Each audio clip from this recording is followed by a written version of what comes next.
Yeah, it is. It is time, as a matter of fact, for Smug Duncan. Yep.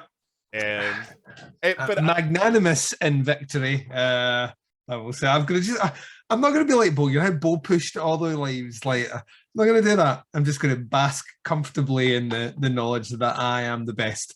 So I feel like in both our cases, we both did well.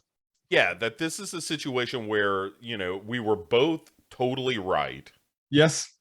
and yours was a little more overarching. Mine was more specific. Yeah, but you called it early as well. Yeah, I no, think we that's the both thing. did. We both called both things early. Yeah. So yeah, Well, we're gonna take that as wins to us. And a scathing indictment of the writing of the TV show Slasher, which apparently has become so predictable now that we can not even just like, well, watching these movies, this is how these things would play out. We literally called it Babe Ruth style well before anything had come down the pipe. So, yeah, but not just this season, Duncan. Like we have done this on multiple seasons of Slasher. every Where, season, we've yeah, got the killer right every single season. And I would like to see before the halfway mark in the first season and then consecutively every season after that within the first two episodes. yeah. So I feel very good about the fact that either we are just that media savvy, or very, very bad in that we somehow have channeled Aaron Martin. Oh, I never even considered that maybe we are on that level.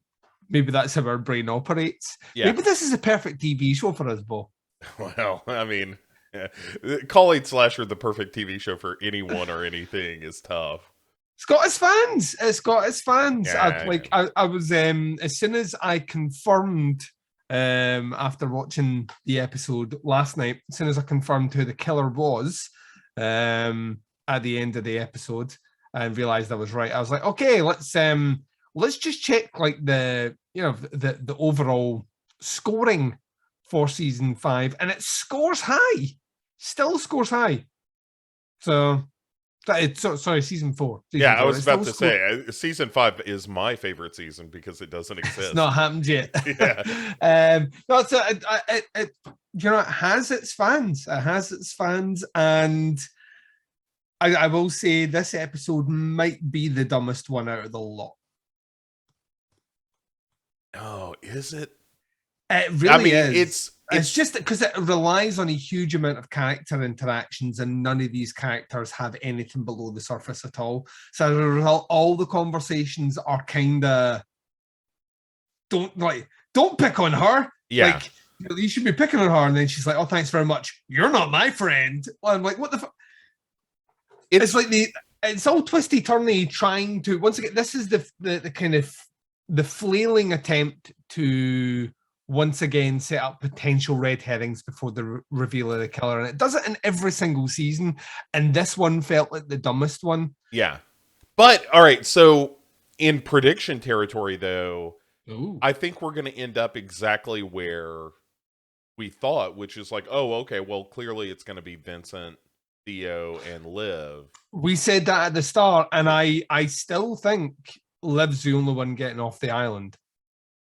Yeah, you're probably right. Yeah, I think that's I still right. think there's something going on with, like, even Grace, like Gracie's interactions with Theo, where she was like specifically, "You never accepted me." Like, there's something about Theo. There's something about Theo I think we're going to get in the next episode. We need to talk about Theo. We need to talk about Theo. There's something about him that's still not quite right.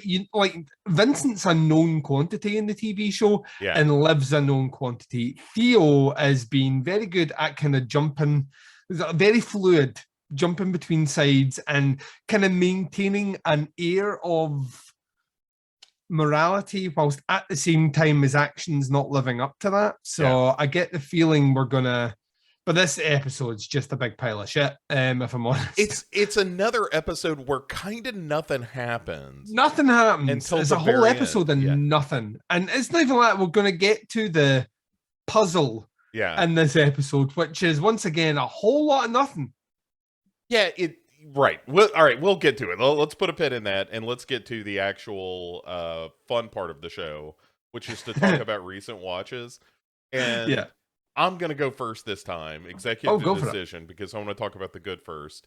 Mhm. Because I finally saw the Northman. Ah, And holy FNS. What a terrific like it was just such a great theater experience.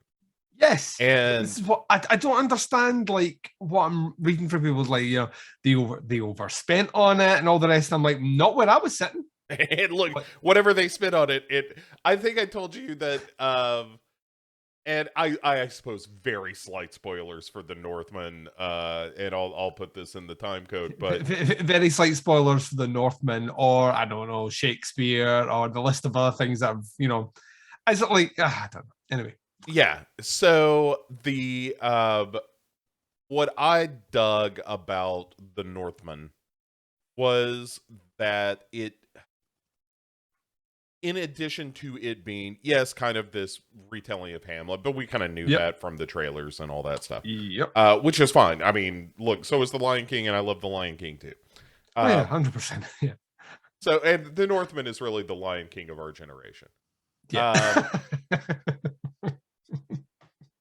But I told you this separately, but any movie that features a sword that can only be unsheathed at night or at the gates of hell, I'm like, go on. I love like that, that can only be obtained by defeating a Draugr spirit.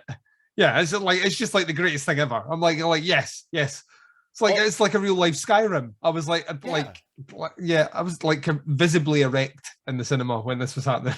Yeah, no, that was really cool. The Skarsgård, which one is it? It's not. I keep Alexander. wanting, I think, because it's Alexander. Right. Yeah, because I keep wanting to call him Eric from True Blood. Yes, I think he forever will be known as Eric from True Blood. Right. So that's fine. You show your dick in a show. That's what you're going to be known for. Yep. Speaking of showing dicks, holy shit. CGI though, guys, like just calm down. Yeah, there was CGI cock in this movie, which I like seemed to be an like of interest to a lot of people, and I'm like, is that what you took away from this movie? Who cares? It rocks, but the way that he carries himself in this movie, that kind of like skulking. Everywhere I go, I'm about to fuck something up. Oh, he's incredible. Yeah. He's so well cast in this movie. Like so well cast in this movie. It's that's amazing. Obviously Anya Taylor-Joy is always really good. Big shout out to Bjork for showing up to be a crazy witch god. Yep. And rocking it. It was fantastic. All those small performances were great. Like all those performances, even Ethan Hawke. Yeah. Willem Dafoe is amazing in this. Willem Dafoe's like Willem Dafoe just needs to be in every single movie ever. Like just like from now on, every Eggers movie for sure. But it was just I got lost in that movie watching it. You know what I mean? Yeah, that's what I call that's a movie experience. Yeah. And I know that the studio did get involved and did demand, force, cajole some cuts in the movie that Eggers didn't necessarily want, but was like, all right, well, in order to get this movie where they want it to be, those cuts were made. I would love to see a director's cut of the film. I hope that is something that we eventually get. But you probably will. Knowing the way things run just now, you probably will. So, but nonetheless, no matter what editing was done in this movie, it's still an incredibly fulfilling, exciting, visually amazing kind of film experience. And dude, that whole sequence, there's a sequence involving sort of this village of this northern feudal lord, when all of the people kind of go batshit for a night. That is, it's like basically like the are you talking about the raid? Not the first raid. No. It's the one All right. where Anya Taylor-Joy does the shenanigans with the food, and Oh everybody just yeah, trips yeah, balls for yeah, a night. yeah. It's That whole nuts. sequence is so. I mean, just the way that it's committed to film, it's just Mhm. beautiful. Yeah, It's so yeah. good. That's what I said. Eggers is, to me, is just, he works in his own little realm, visually speaking. He's about as close as we have to like the kind of next wave of visual auteurs. Yeah, I know I've made this comparison before, but there is something very Kubrickian about Robert Oh yeah. Eggers in Mm-hmm. that he has an attention to detail and for shot composition that, like, when you're watching his movies, you feel like, oh, this is what he intended. None of this Yeah. was an accident. Yeah. He every moment of this movie is carefully plotted, and even if I don't respond to this scene, it's not because it's out of place. It's just that, hey, I don't have a personal connection to this moment, but Robert Eggers clearly does and wants this Yeah. to be here. He's one of, like The Witch is one of my all-time favorite movies, Mm-hmm. and from that point it was like, oh, this guy could be special. And then once you see The Lighthouse, you're like, oh, this guy is special. Yeah. And then you see something like The Northman, you're like, oh, he can do anything. Yeah. Yeah. Like he could do just an old school, not old school, but like it's an action movie. It's got extended sequences where you're kind of, the valleys in between the peaks of action, where you're Mm-hmm. doing character development and storytelling and that kind of thing. And all of that stuff is really great. And I love the fact that it's all just kind of weird and mystical, and Yeah. He's like, I think I think because there's been so much attention recently on kind of Viking lore and all the rest off the back of the TV shows and stuff, I think part of that is now in the common parlance again. I think we understand certain aspects about, like, maybe their religion, how they operate, and all the rest. But what I loved about this is this one actually gets more into the guts of it, because a lot of it's sensationalized from the TV shows and not correct at all. And Eggers has done his homework. So if it's portrayed that way on the screen, that's the way they did things. So it's kind of, I don't know. I found that like just an incredible experience, and very much like yourself, I don't think we could bet against them doing anything now. I know once again there's all this talk about Nosferatu. I don't actually. I'm now at this stage now where I kind of don't want to see him do that, because it's been in the background so long for him to potentially do it. I kind of want to see him go off and do something else. Weirdly, I think if he wanted to, and it's not even a genre I particularly enjoy, but see if he did a Western, I bet it'd be the best Western that was ever made. oh, Dude, I'm telling that's you. a nice call. I am. Oh yeah. You think about it, because he seems to have a real affinity for like, I think he said recently in an interview, he only really wants to do historical stuff. He doesn't want to do modern movies. Like, he doesn't want to set his movies in the now. He wants to set them in the past, because he really enjoys doing the research and all the rest. The Wild West, Yeah. give him it. Like, give him it. Give me that movie. I'm a happy guy. But yeah, he's just consistently great. And yeah, right, this movie might never make its money back, but who cares? Like, this is what studios. Like, listen, you don't hire the Lighthouse guy to do a Viking revenge movie and expect it to make Marvel money. So, I mean, like, it's just a classic example of the internet trying to make an issue as something that's not an issue. Like Focus Features, who were in collaboration with A24, I don't think for any second they ever thought they were going to make a mound of cash off the back of this. Otherwise, they wouldn't. There was an easy way to do this movie, and it didn't involve Robert Eggers. So, so the fact, I think he's a guy. He's like a Denis Villeneuve, who is, I mean, Dune, I think, is the only movie out the last three of his that have been made that actually made their money back. Like Blade Runner didn't, Arrival didn't, and neither did Sicario. But all three of those movies are critically lauded as fucking awesome. And I think that's kind of where Robert Eggers exists. And you know what?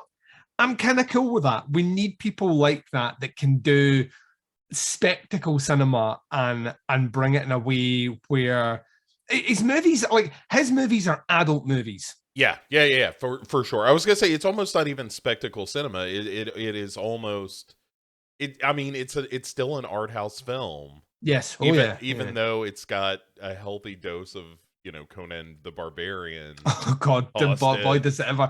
You see what I mean about those sections where everything's quiet and then there's a face that's like bum bum bum bum bum bum bum, and I'm like, oh fuck, what we're doing? Somebody is about to get cleaved in twain. I'm so happy about it. So happy. So yeah, it's I've got it pre-ordered. I can't wait to own it. Can't wait to watch it at my house a million times. Yeah, it's great. All right. Well, The Northman continues to be a movie that both of us think is one of the raddest things to happen in movies in a while.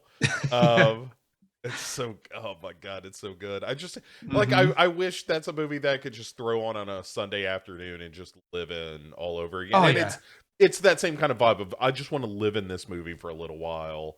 And there may be, I could find flaws here and there in my personal experience of the film, but who gives a shit? Like, I just I want to be in those longboats, and I want to like go through this village and see knuckleheads just setting fire to things while I'm making wolf sounds, the whole scene with the berserkers, like that to me is like, it's fucking nuts. I love that. It's definitely one of those scenes that are like, oh, this is just one of the most like metal sequences ever put to film, because there is just nothing about it that isn't like, it's a big one shot of a village being completely fucked.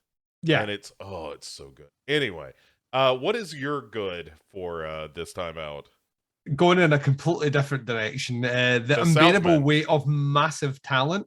Oh yeah, the new Nick Cage movie is fucking hilarious. Like, he's really, really, really good in it. He's like really, really, really, really, really good in it. I shouldn't sound surprised, but we've talked about before, the difference between a good Nick Cage movie and a bad Nick Cage movie is the director. It's not Nick Cage. If you're a good director and you know how to steer him and motivate him, you have a great actor in your hands. When Cage, I was that recent interview where he said that he's now debt free. So basically, all that direct to video and DVD stuff that he did in the last decade got him out of it, and that's why he worked as hard as he did and did all those movies. But I believe him when he says he's not ashamed of any of those movies, and he gave everything to every performance that he did. I wholeheartedly believe that. Yes. I 100% believe that. And that's kind of what you get in this movie, and that's kind of why I think it's amazing.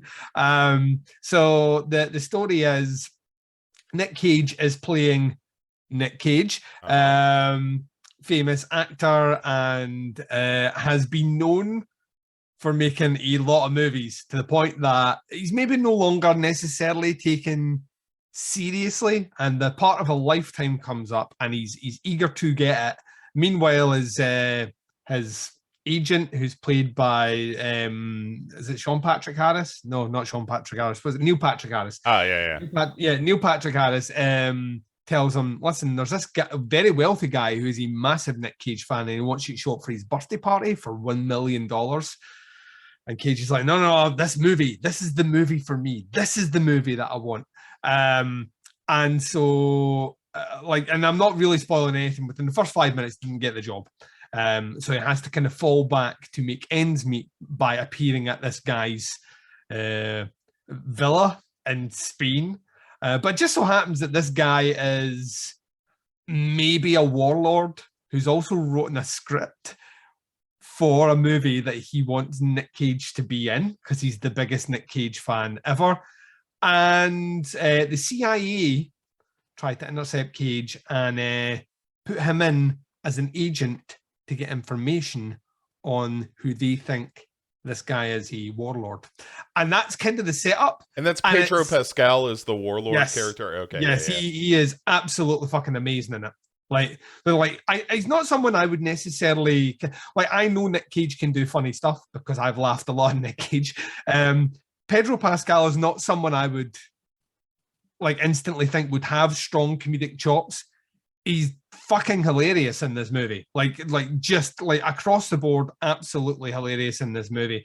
And then on top of that, to add it all up, Nick Cage has his inner voice is portrayed by a kind of retcon holographic version of his character from Raising Arizona. That's wonderful. Who keeps telling you're Nick fucking Cage, like this, trying to like get them all psyched up. And it didn't go any direction that I didn't expect it to. It didn't do anything that was brand new or reinvent the wheel. But as an hour and a half comedy movie, it was fucking hilarious. Absolutely. I can see why it's doing so well critically, because it is hugely entertaining, very, very funny, and once again proves Nick Cage can go off and do like absolute shit direct to like DVD Willy's Wonderland or whatever that movie was, which was not very good, where he didn't speak a word in that movie. Yeah. The whole performance was like speechless, no dialogue, which is a very Christopher Lee thing to do. You know, yes, I will play Dracula in your fourth Hammer movie, but I will not read one fucking line. Right? I am silent Dracula through this, or I'm not doing it. And they're like, oh, cool, right, not a problem.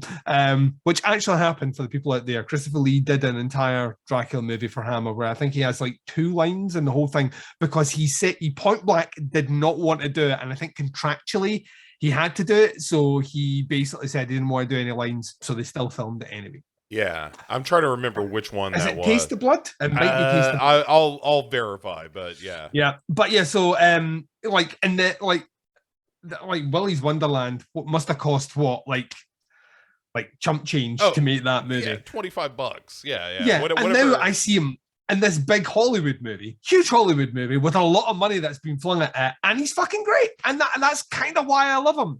There's not many actors that can still do that. I was thinking about the ones that kind of fall into that kind of trap of just being on the direct to Blu-ray, you know, streaming cycle actors that we have these days. And up until Liam Neeson's retirement, Bruce Willis, Liam Neeson, like all these guys, when was the last time you went out and was thoroughly entertained on the big screen by them? Right, yeah. Nicolas Cage can still do it and do it well. Well, that's because Nicolas Cage is, and you know, people may disagree with this, but they're wrong. Nicolas Cage is one of the best actors of this or any generation. He makes crazy choices. Yep. And he is one of the most, if not best, one of the most interesting actors we've ever had on film. Even, like you said, even the crap straight to video stuff that he was doing to pay off all his debts, he makes interesting choices in some of those movies. Didn't he once refer to himself as, and I may have got this wrong, but didn't he once refer to himself as the Hollywood Klaus Kinski? I haven't heard that I'm sure I've heard that, and that's true. It's like maybe like slightly less crazy than Klaus Kinski, but I don't know if he's ever had the director pull a gun on him just to get him to film the fucking scene. But yeah, like he's just the thing about him as well, I think, is he's not and they do that in the movie. In the first 5 minutes, he's obviously having lunch with the director, and he's like, "This is the part I was meant to play, and it's incredible, and I get it." And you know, he's really knowledgeable about that. He manages to equate all the things up, and it's going great. He's got the part, and he's walking the director out to the car, and he's like that. He's like, "If you're worried about the Boston accent, you know, I've been working on it. It's fine." The guy's like, "No, don't, it's fine. It's fine. Don't have to worry about it." He's like, "Yeah. I mean, I can read some lines for you if you want." He's like, "You're Nicolas Cage. You don't have to read any lines for the movie." And he's like, "Oh," and he opens the door and he's like, "You know what? I'm just going to read some lines for you." And he breaks into an entire monologue. And it's so over the top. It's so fucking raw. You're like fucking going absolutely crazy. And the director's like, he finishes, the director goes, "Holy shit," and then gets in his car, and he doesn't get the part. So that's like the first 5 minutes. Basically, he had it. If he just like kept it in his pants, he would have had it. But yeah, I think it's a great movie. Everyone should check it out, and it is very, very, very funny. And I think that's the big thing for me is Cage's comedic timing is on point, and Pedro Pascal's is comedic timing, and they're the two main characters. Both of them excellently on point. Very, very, very funny film, and short. It's about an hour and a half, maybe an hour and 35. Flew in. So yeah, this is a very brief. Speaking of movies that fly in on an hour and a half, so I ended up going to see the new Doctor Strange film. Oh yeah, that's next week for me. So which people refer to as the Sam Raimi movie, I've heard, and I'm like, it totally is. It's a Sam Raimi movie. Like, it's still within the framework of the Marvel stuff, and you've still got to. I was reading an interview where he was saying that it was a very unique experience from working on it because he was making the movie and he didn't know what the ending was. Yeah. He's like, because they kept changing little elements or bringing things in for him, but Sam Raimi's your man for like, if you want a safe pair of hands and someone that's good, if you want someone to make a movie that just explores like everything and goes a bit crazy but still is entertaining as balls, Sam Raimi. Dude, there's and I will give nothing away, but like, people always refer to that Spider-Man 2 scene where like the Dr. Octopus wakes up, and how Evil Dead 2 that is and shit. Oh yeah. There is, so take that and extend that sequence by about 10 to 15 minutes. Yeah. And there is a centerpiece sequence of this movie that is easily the darkest shit that the Marvel movies have ever done. Yeah. Where it was like, oh, that's Sam Raimi. Like, Sam Raimi just made a horror movie in the middle of this Marvel movie. Yeah. I mean, it's really good. The thing to note as well, I know some, and I'm not taking anything away from Sam Raimi, that was always the intention. I mean, Scott Derrickson was back to do the directing. He walked away from the project, obviously, but Scott Derrickson is a horror director. That's where he cut his teeth. He did the first Doctor Strange movie, but he cut his teeth doing horror, and it was always going to go dark. From what I've gathered about what the idea and the setup for this one was, Sam Raimi does feel like the logical choice. And what I love about this 100%. Is like the Raimi conversation, like all of a sudden, because every now and again, this is why I don't always, like, I'm not one of these. I feel it's unfair to ask older directors questions about Marvel movies and expect answers which aren't like, well, I can't get a movie made anymore because this is what people are going to see. So of course I'm going to be a bit bitter about that. I totally see that point. And I actually, in a lot of respects, completely agree. But at the same time, getting a director like Sam Raimi to do something like that is going to boost his career. You know what I mean? He's been in the production chair for a long time now. And now there's words out there where he's like that. Like, Sam Raimi's got a Dream Stephen King project. I'm like, give him it. Yeah. Like, just like, give him it. Because now you can put on the fucking poster the director of Doctor Strange 2. You don't even need to touch Evil Dead. Just put that on there, and that's going to get bums and seats. So yeah. It was really fun, though, to watch a movie that was like, oh, this is clearly the guy who did Drag Me to Hell. Yeah. Like, this this feels of that type. And obviously the best parts of that movie are when Sam Raimi's just allowed to play. But those moments are like Sam Raimi still has it. Like, he's a great director. Yeah. He is a fucking great. He always has been. He's never really lost it. Like, I think that's the thing. As bad as Spider-Man 3 was, you got Drag Me to Hell after it. Yeah, I think Oz the Great and Powerful is the one that where people are like, ugh. Yeah.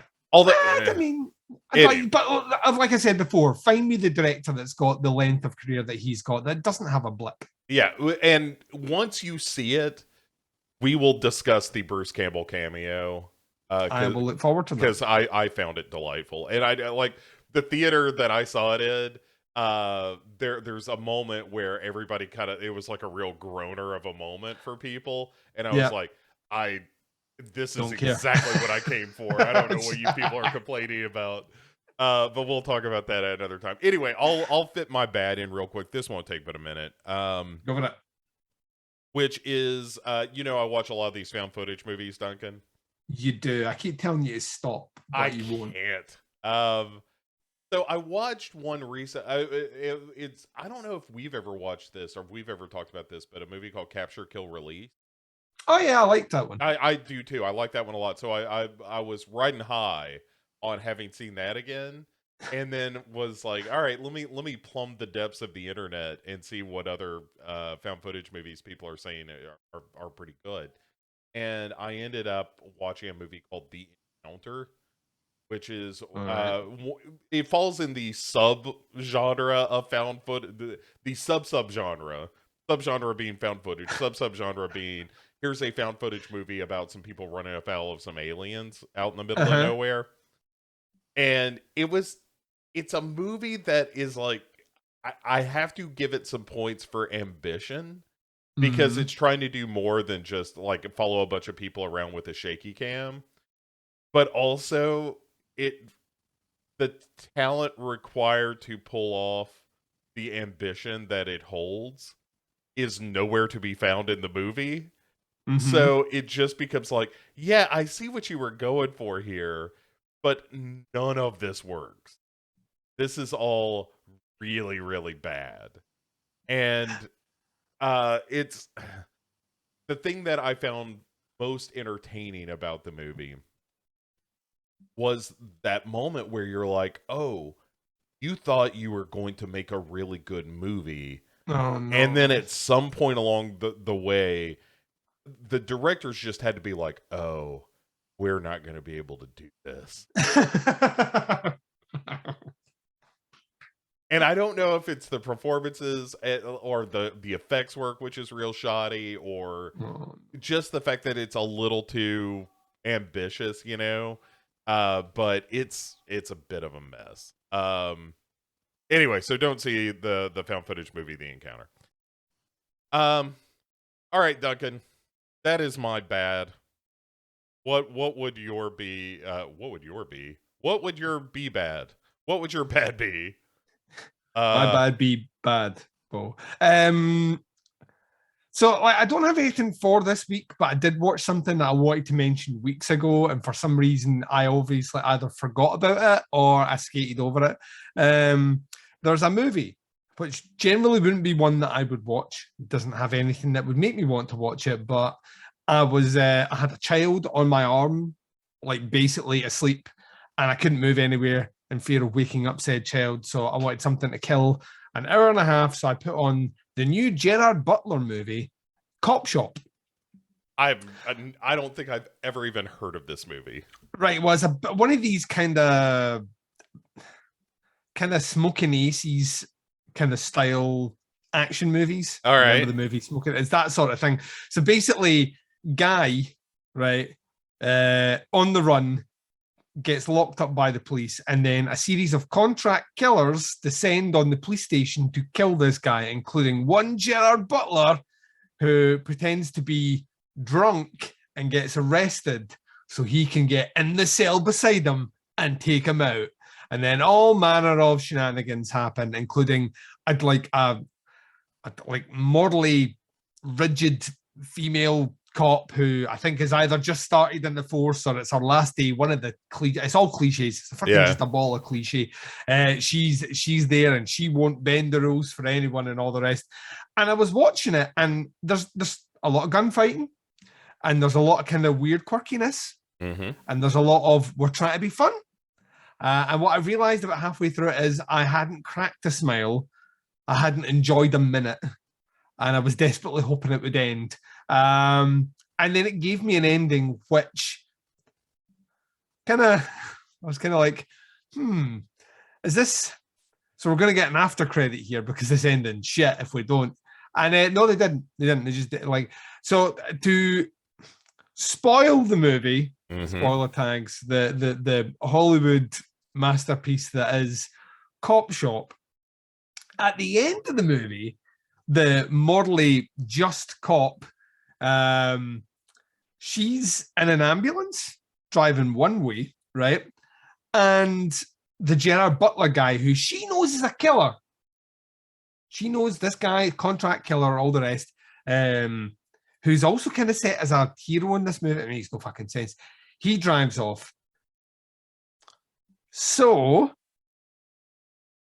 the cop wakes up, she's been shot and all the rest. She wakes up in the ambulance, commandeers the ambulance to go and hunt down Butler. And the movie finishes with them both singing the same song on the radio and kind of split screen with no payoff. Very Hudson Hawk. Got it. Yeah, but it doesn't pay off. Like she doesn't. We don't see them like see each other on the road, so it's like a game of chicken and things like that. They're just driving. They're just driving, Bo. They're just driving and singing. And I'm like, right, well, you give me something. So even you give me a message that comes up at the bottom that says, you know, Cop Shop will return, even if they don't make the movie. So is the give me something.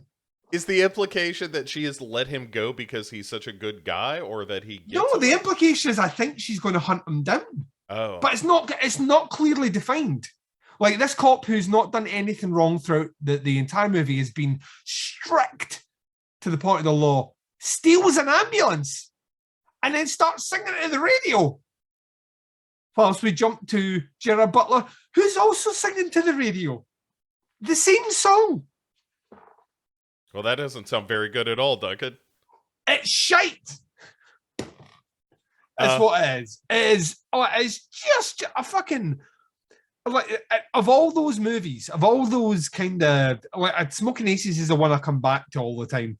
You know, one of those movies where this, like, on paper, this seemed like a great idea, but when you watch it, you're like, why is this not as fun as it should be? Like, this is the level that this movie lands in, but it's like, it's low par for that. And yeah, it doesn't, it like sets up things that are like the tone of the movie's all over the fucking place. Because at 1 minute it sets up to be kind of fun and quirky, but then things happen that are really fucking serious, or conversations come out that are really, really dark. And then it switches back to being bubbly again. It was terrible. And I meant to mention it, and you've never heard of it before, so don't watch it. A brand new one on me. I've never. It is awful. It came out last year. In fairness, I am not always up to date on the oeuvre of Gerard Butler. He's another actor who, like, it sometimes baffles me that continues to. He's like the younger Liam Neeson, and like he's in that like straight to DVD, straight to shitty action role phase, like way too what I would claim is way too early in his career.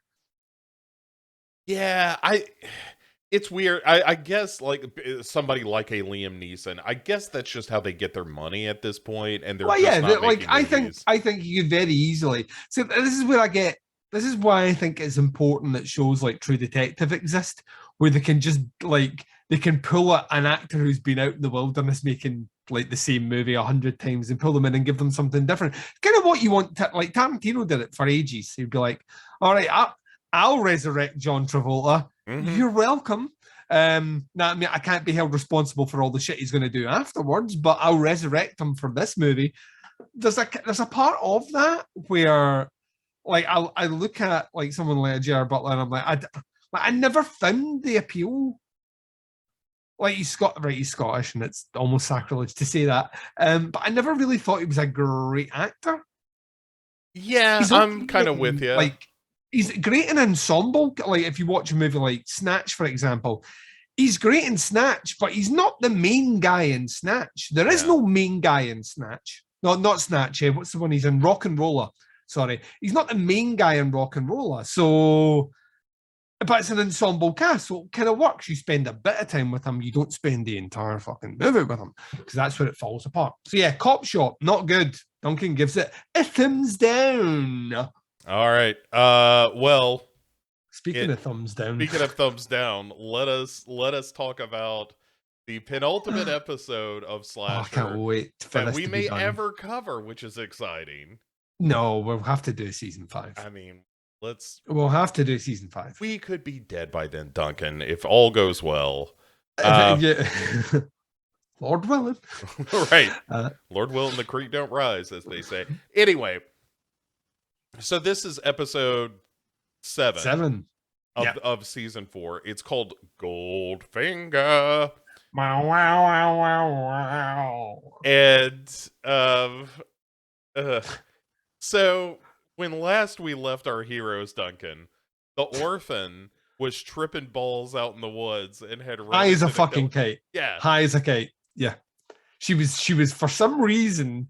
she was seeing nothing but kaleidoscope vision. Yeah, like she had gone into full Midsommar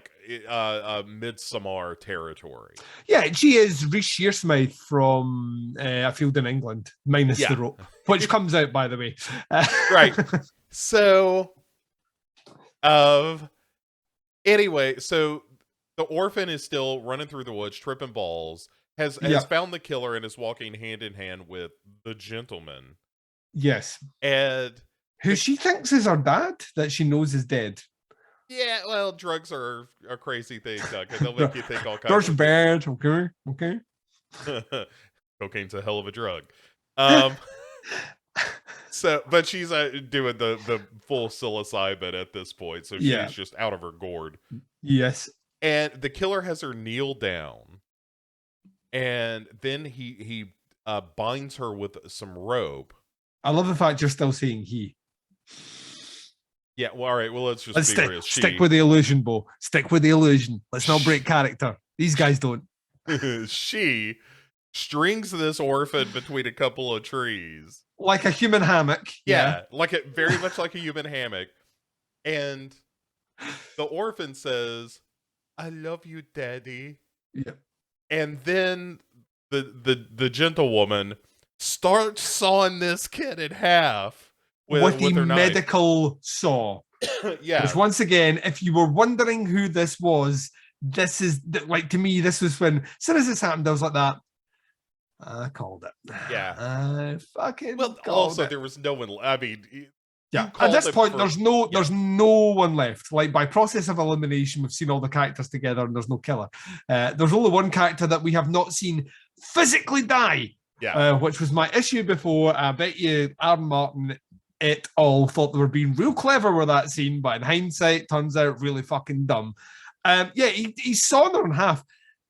The orphan is alive until she, like, even after her spinal column is sawed through, she's still saying, "No, Daddy, please, no, Daddy." Like gets cut right through, and then she falls apart. And in one of my favorite details ever, a finger is then picked up from the bills. Yes. Also wonderful about this is as the gentlewoman is sawing this kid in half, the orphan says, "What do you do, Daddy?" Yeah. Oh, it's so dumb. I really loved it. I wish she died and rapped at the same time. And rap? Well, remember we got a rap song before. I just wanted her to rap about being sawn in half. Pulling the finger out is really good. You know what I mean? Yeah. I'm like David Blaine, ain't feeling no pain. Well, she could have done something. It's like, oh man. She could have done something, Bo. I mean, you're not wrong, but I'm like David Blaine feeling no pain. I mean, is that better than her previous rap? Yes. It took me 3 seconds to come up with it. I didn't have a writer's room writing it. Yeah, all right. No, you're right. You're right. That's right. I will sit here smugly. This is my episode, Bo. I called it. Yeah, I like the fact that Slasher gave us both our days in the sun. Very quickly, by the way. Like, there could not be any... The thing is, as well, I think we both said in the previous episode when she was walking off with the gentleman, like that, it's a very good chance she dies straight away. And guess what? She died straight away because Slasher is consistent with one thing, Bo. If there's one thing it does, is as soon as it gives you a reveal, it kills that reveal. Yeah. And so credits, wah.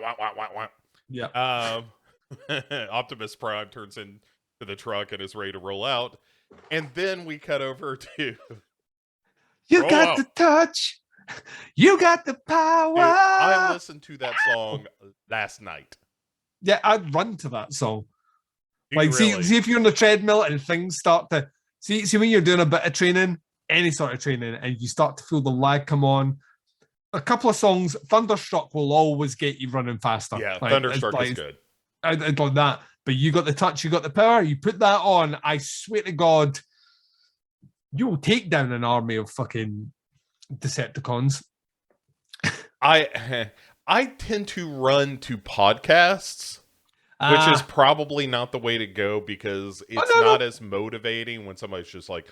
And meanwhile, in the Balkan states... Yeah, if I'm doing long distance, it's podcasts. If I'm doing short distance for time, always rock. High intensity rock. I need to put that playlist together for myself. That is just The Touch and Thunderstruck on repeat. Just looping away. Yeah, just those two songs. I wonder what I just love this idea. You like going up the street and someone hearing you going, yeah, man, Thunderstruck. You're way up there, and then you're away for like half an hour, and you're coming back. You're like Thunderstruck, and the guy's at doing. He's like all that. How long is that version of Thunderstruck he's been listening to? It's the remix. It's the Skrillex one. And and the part that they miss is just that rudder shit that happens like 4 miles away. Yeah. Where you're like, oh, I gotta go in the woods.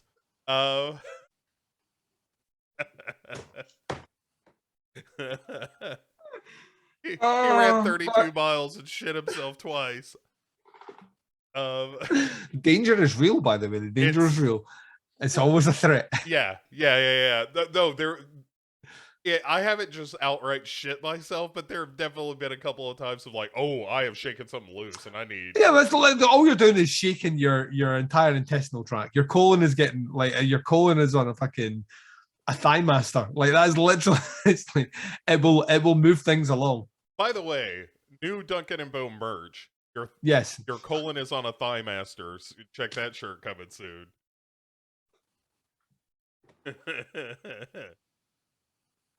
But our little baby girl Afra / 60-year-old Gypsy Killer is now no longer with us. Yeah, she's been spun in half. And her finger has been plucked from her gullet.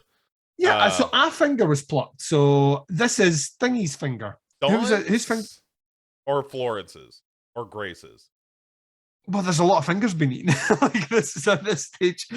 But obviously the killer, this is like a detail that was quite interesting. The killer must have planted the ring. Yeah? Yeah. For sure. Because the killer wants to be found out, ? I don't know. Well, this is the thing that threw me for a loop here. I was like, why, if you've been going through this level of trying to keep your anonymity as long as possible, why start now putting clues in there unless that clue is supposed to direct you to maybe it's maybe it was the old sea captain, which once again totally makes sense if you don't then reveal that it's Dr. Death 3 minutes later. Right. I honestly don't. It was such a stupid detail. No, in fact, if anything, the only way it spurs on a conversation is that Grace was having an affair, which we're about to get to. So right, yeah. All right. There's so many things in this episode, man, are just fucking dumb. Yeah. Oh, incredibly stupid. So, Liv, meanwhile, has found Theo putting his mother's body in the pantry. As they once more every episode now has a scene where everybody just tries to figure out who the killer is, and they're always wrong. Yeah. And now in the mix is Afra, who they're like, well, maybe it's the orphan who murdered all these people, and they're like, no, she couldn't have done all of them. She's just a crazy little orphan. And they work it that she was specifically with someone when they saw the killer, so there's absolutely no way she could be the killer as well. So they're now doing the old process of elimination, which, I mean, when you have very few people left, that's easier to do. But what I love about this is Liv is like that. Are we missing the obvious thing here? The obvious thing that we're trying to convey to the audience desperately right now, that Vincent's the killer. He shows up creepily in time for the first kill. He wasn't there for at least one of the kills that we know. What do you know about this guy anyway? He advanced onto me at one point, which was a little bit weird. I felt sexually threatened. It's clearly Vincenzo. And Theo's like that. Like, listen, I have no allegiance here. And I'm like, well, you kind of do. I have no allegiance here. He's, like, I've not known him for the longest time. I don't know. I don't think it's him. If I had to bet on someone, I bet it's crazy old one-eyed Grace. Yeah. And I'm like, Grace, obviously, is the least likely. Like, we've seen this killer run about the place, let alone the fact she fucking hung up. What's his tits? George Michael fan. Yeah. Robin. Yeah, Robin. Robin got hung up and then gutted along the middle. Yeah. She clearly didn't do that. Yeah. Especially after being wounded. And just so fucking dumb. But and there's this whole like, well, maybe you two are in it together, like everybody's a suspect kind of shit. Yeah. And even Theo is like, well, maybe it's you. And like it's just obviously it's not. Yes. And so Theo is like, well, maybe we should just trust each other no matter what. And starts putting the moves on his cousin Duncan. Yeah. Basically, I think he says the line, I don't care who your father is. And I'm like that. I think you probably should, unless you want a child with web feet. Right. Like this is how you get a Rudy Giuliani. But she's into it. And she's DTF, yeah. And the only reason that they stop is because she's like, hey, not in the room with all the corpses. Yes. It's like that scene. It's like that scene from You're Next where the woman was like that. I want you to fuck me beside the corpse of your dead mother. Yeah. Barbara Crampton's all like fucking at the side. And I'm like, yeah, that's maybe a good call. Oh, what a good movie. Anyway, but yeah, so Theo and Liv then decide, all right, well, let's question Grace about this. Yeah. Who has come back into the house. This is fucking honest. It's like the worst like police interrogation ever. The two of them come up and they're like that. Where have you been? And she's like, I've been out for a cigarette. And I'm like, cigarette, you say? Can't remember you ever smoking before, Grace. Yeah, they're like got a little pipe. So indubitably. Like it's and she's like, well, listen, my son's been like drawn and quartered in front of me. My husband created a murder pact on the island, so I decided to do something I haven't done in 30 years and have a cigarette. Yeah, right. And I'm like, yeah, I think she's like, that's, well, we haven't even mentioned the fact she's fucking physically wounded. She just shot a woman in the head and she's missing a fucking eye. And leave the woman alone. And also flips the script on him, is like, where was I? I was having a smoke. Yeah. Where the fuck were you two? Yeah. And always great when you answer a question with a question. Love it. I don't know what you mean, Duncan. And then they're like, well, we were putting Dawn away. Yeah. Like we were in the cold room putting Dawn away, and she's like, well, I bet that room got all of a sudden a little hot. And I'm like, oh yeah, she knows fucking, what's that's up. what she thought. She thinks that they've been listening to DBCC and know that they should be fucking, even though we would say not if it's your cousin. Right. There's caveats to that blanket statement we put out there. We don't want to put an asterisk on everything, you know, here at DBCC Industries. But yes, if it is a blood relation, you should not be fucking. Yeah, you should try and not. Yeah. And so, think about it, is what we're saying. Use better judgment. Take 3 seconds to think about the consequences of your actions. But that will never fit on the mug. Yeah, if you're the guy, go into another room, jerk out, get some post nut clarity there, and think, do I still want to fuck my cousin? And if the answer is yes immediately, then go for it. Post nut clarity. Yeah. The old PNC. You know, you're a guy, you know what I mean. Oh, a lot 100%. of rash decisions are made when you've not emptied the chamber. And for the women listening, if you're not aware of what this is, and first of all, you should ask your significant other and they'll confirm this.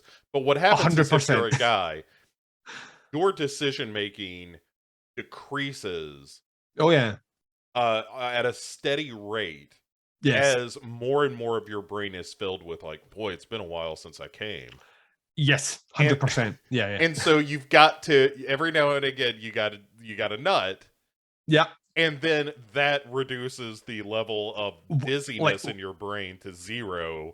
Yeah. Just in time for it to all, like the countdown begins pretty quickly. But for those good few minutes. Yeah, you've got like a solid 15 minutes. You had surprising clarity on everything. Like everything makes sense. It's almost the key to the universe. You're almost kind of like the meaning of life is, and then you start to fill back up again, and that's where it loses it. But for that minute, like your decision making is on point. forever. Like everything just makes sense. It's like a beautiful mind. Everything just comes together. Guaranteed, Albert Einstein came up with the theory of relativity right after an exceptional nut. Yes. Yeah, I believe if you ever get a chance, the last podcast do an amazing episode on the Philadelphia experiment where Marcus Parks refers to Albert Einstein as a brutal pussy hound. I need to go back and listen to that one. That's really funny. It's one of my favorite episodes. I listen to it like once a month because it is fucking hilarious. But yeah, they refer to him as that. Like if that is the case and Theo then is still like, kind of want to fuck Liv, then yes, you should happen. But until that point, nothing shall happen. But Grace is kind of being like, a wee bit judgy. And then, like, they kind of weirdly, well, no, the fact, actually, what they say is they're like that. So where's Vincent? She's like, Vincent came in, got his gun, and said that he was going to hunt Afra. And the two of them are kind of looking at each other, and she's like, yeah, seemed a bit sketchy to me as well. And then they cut to like Vincent just out and about hunting Afra in the dark with a gun. He got a gun. He's got a gun and a flashlight, and he comes across the severed body of Afra, and then finds this ring, which is the one ring to rule them all, Bo. And he puts it on his finger. For some reason, let me just pick up this ring that was in all this blood and guts. It's someone's bile, yeah. Yeah, I'm just gonna slide this on my finger. Why is it so steamy? Yeah, but even if it's like I like this ring, I'm going to keep it. You're not going to put it on. You can put it in your pocket or something until you get off the fucking island and then start wearing it.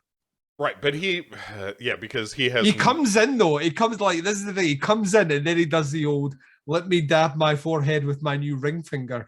Right in front of Grace. Like, he comes back in, he's like, they're like, did you find Afra? He's like, yeah, I found her, bits of her, like, all over the forest. And then they're like, all right. And then he lifts his hand up and then goes, whew, like this. And Grace is like, like right on the ring. And she's like, wait a second, isn't that Quinn's ring? Or Quint, or whatever his name was. Isn't that, like, Boatman's ring? And this detail makes fucking zero sense. Theo's like that. How do you know that's his ring? And she's like that. Well, he did work on the island for us for many years. And fucking Liv goes like that. Oh, is that the case? So you know details about the help that I was at. Do you even know my birthday? And she's like, I don't even know Theo's birthday. Right. Like, yeah. What does that prove anything? And that's when Theo goes like that. You were fucking him, weren't you? Have you been listening to DBCC? Because I believe you may have been fucking. Yeah, is your colon being on a thigh master? He's like, you've been and she's like, and I love this. She doesn't hate it. She's like, yeah, for years now.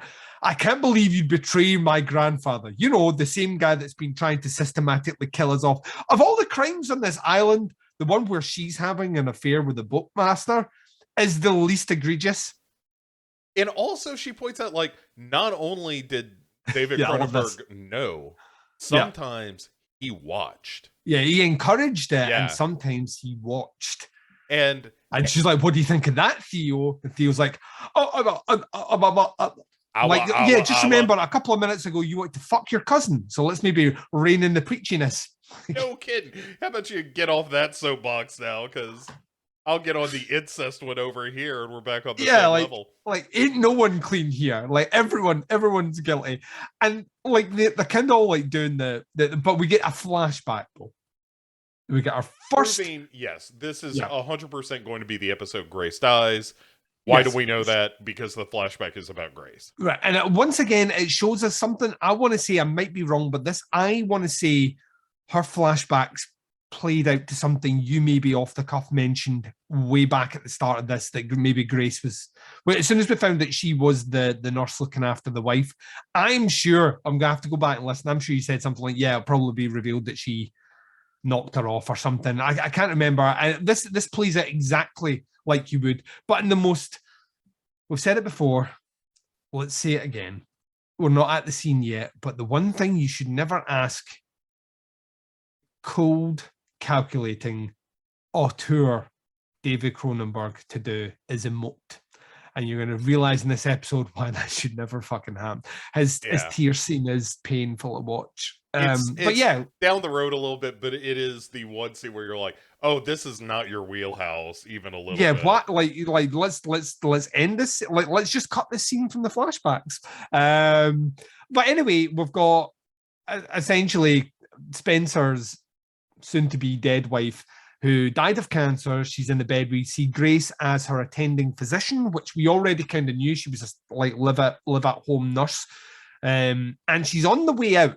Like she's got the bad cancer, as in she's on the chemotherapy. She's on all the things. She's doing the, I don't think I'm going to make it. And then like she's no, you're going to make it. You need to get through this. And she's like, listen. Spencer, he can't be left to his own devices. I don't know if you know this about him, but he's fucking crazy. He's a sociopath. But I love like the thing about this is like he needs a strong woman to like temper that and keep him on the straight and narrow, or he's going to go feral and he's going to kill the whole family, right? He's like gonna go feral. He's like a little Wolverine that you just got to keep on a leash. You just kind of need to keep him like on a leash, because if you don't, everyone's fucking dead. And if everyone's fucking dead, there is no legacy for the family. And I think, Grace, you've got the moxie to do this. I've been looking at you. I've been watching the way you've been keeping me like physically okay, and the way you've been, and you are the right sort of woman to take the mantle of keeping Spencer like true and not homicidal. And then I'm like that, right? I hear that sentence, and then I flash forward to where we are now, and Spencer's dead, having paid his physician to murder fucking everyone in horrific ways because they can't climb a rope, or like jump over an electrified floor, like like if this is what he was like at his craziness at the end, what was he like then? At his prime? Yeah. But it kind of begs the question of, was he going to his wife and being like, honey, I've been thinking of setting up a series of twisted games to determine my heir. And she was like, no, don't do that. That's against the law and immoral. He's like, oh, you're right. Do you think that's why he bought the island? Of course it is. So then finally, I have the law of Spencer's law. Yeah. Spencer's law says I can kill my family. Yeah. I mean, it's the same reason that cults buy their own islands and stuff. I suppose I would like to say it's island of Dr. Moreau all over again. I can make my human animal hybrids only on this island away from international prying eyes. If only Vincent turns out to be like a human Wolverine hybrid. That's why he was kept away for so long. They had to get the genetics right. Like when Grace is sitting here, and Grace is at first kind of talking this down. She doesn't want anything to do with this, right? Mm-hmm. We'll find that she very quickly changes her mind. But how old is Grace here?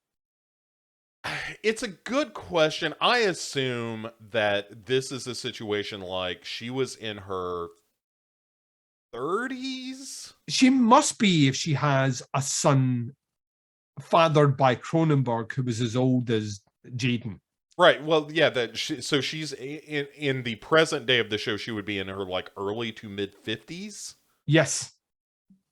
So you know what they say. So you know how they've managed to retcon her age here. They put her hair in a ponytail. Right. Literally how they've de-aged her. So like she's hip. She's got a ponytail. She's young. Grace she's with it.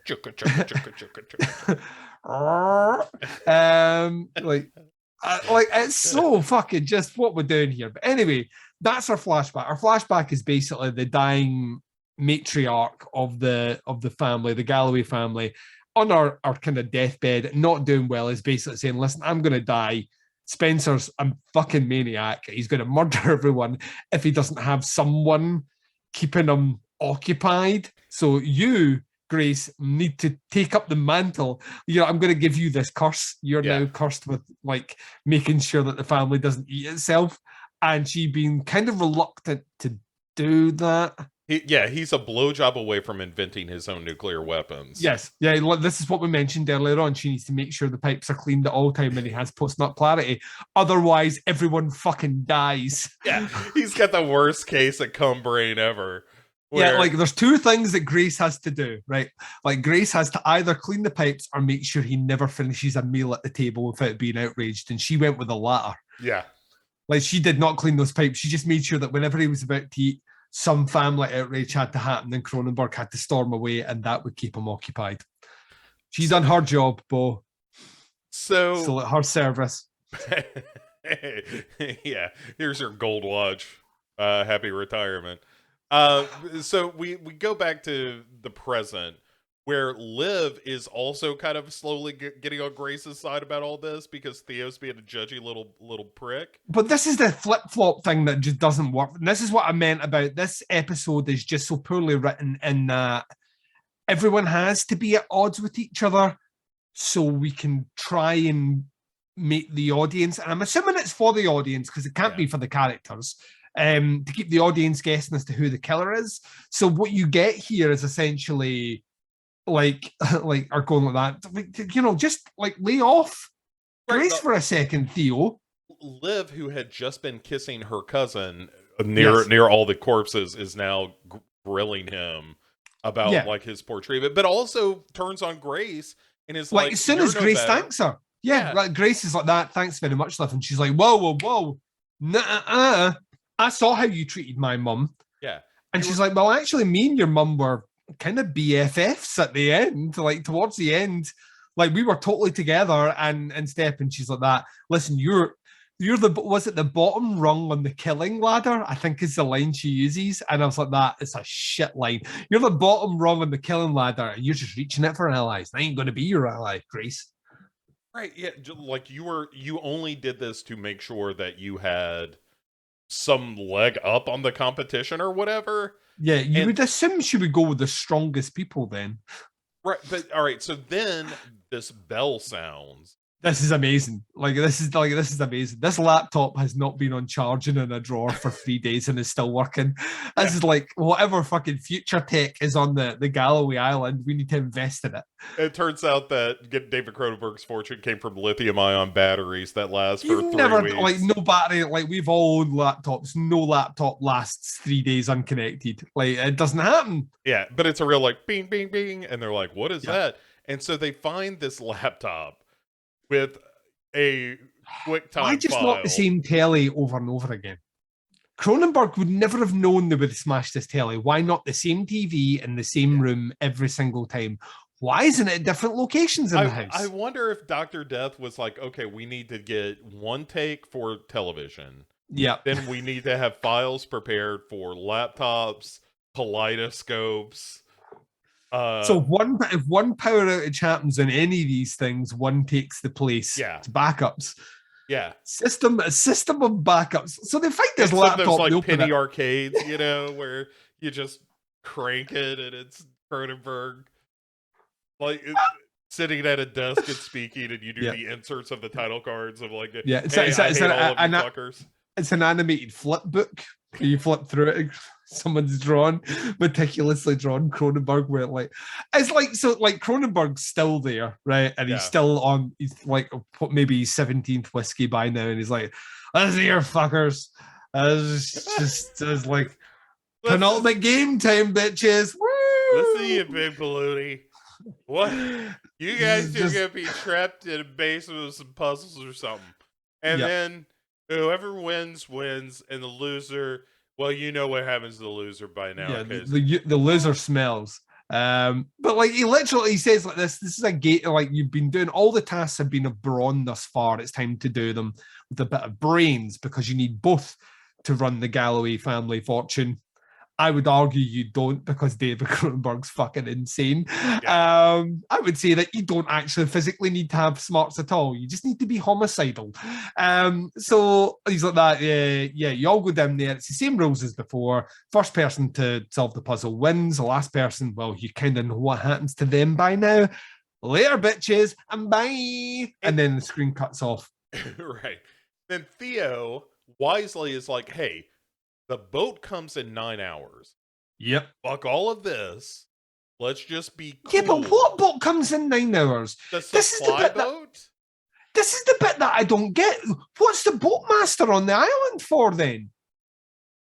Leisure trips? They thought he had went away on a fishing trip. They've only, to the best of my knowledge, only just worked out he's dead. Yeah. So was there a revelation earlier on? The ring that they found among the viscera indicates that he might be the killer, which is brushed off as a detail for fucking no reason at all. Yeah, I think don't put me in a position to defend. Well, she has to be rescued by a boat, otherwise she's on the island forever herself. But I think the idea is just like felt like it's a different boat that comes with like all the groceries.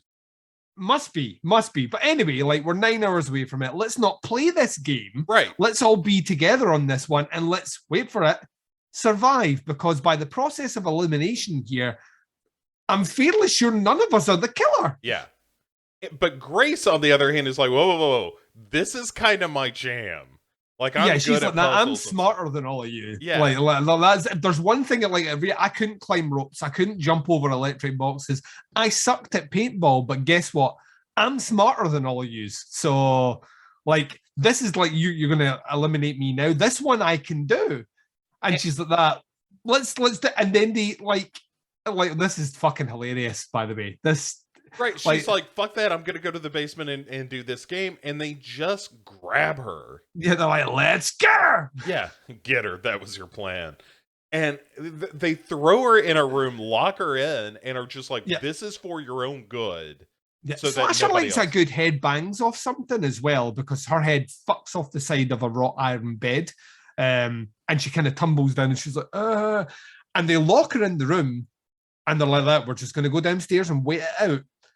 And Grace like looks around and she sees like the false paneling of a skirting board. Well, it's because Keith Richards the room. She just loses her shit and starts busting the place up. And an IV bag falls and she sees some fluid going under this. She sees it going under there, and just like the Goonies, Bo. Just exactly like the Goonies. She's like the fireplace. And so she chunk drops. So remember? I remember. Oh, Butterfingers. So she goes across, and whilst trying to open this door, she loses a fingernail because Slasher. And she loses his fingernail, but she finds an open door, which she crawls through to another one of those clue secret compartments, which I really wish they'd used more of in this season. But we get a reason for why they didn't later on. I think Theo says something along the lines of, I remember Granddad boarded them all up when we were kids because he didn't want us snooping. Yeah. Or whatever. But yeah, so she works her way through there, and while she's working her way through there, she manages to escape and get herself to the basement, Bo, where all the jumping blocks from earlier on have been cleaned away, and the floor is no longer de-electrified. However, there is now a series of pods. Yeah. That you go into? With red lights over it, like somebody's developing film in them or whatever. Yeah, we like a red light in this episode. And she goes in and, I want to play a game, Grace. 100%. It is, yes, it just becomes a saw trap. Yeah. So, all right, before we get to that, there is the horrifying scene of David Cronenberg crying in a flashback. It is totally him, just like head in hands, going, It sounds like Butthead laughing. Call me off. He's like totally just like, yes. One day we're just gonna do a whole spin-off show, and that's how we're gonna react to a movie. That's gonna be our commentary, just done in the Beavis and Butthead speak.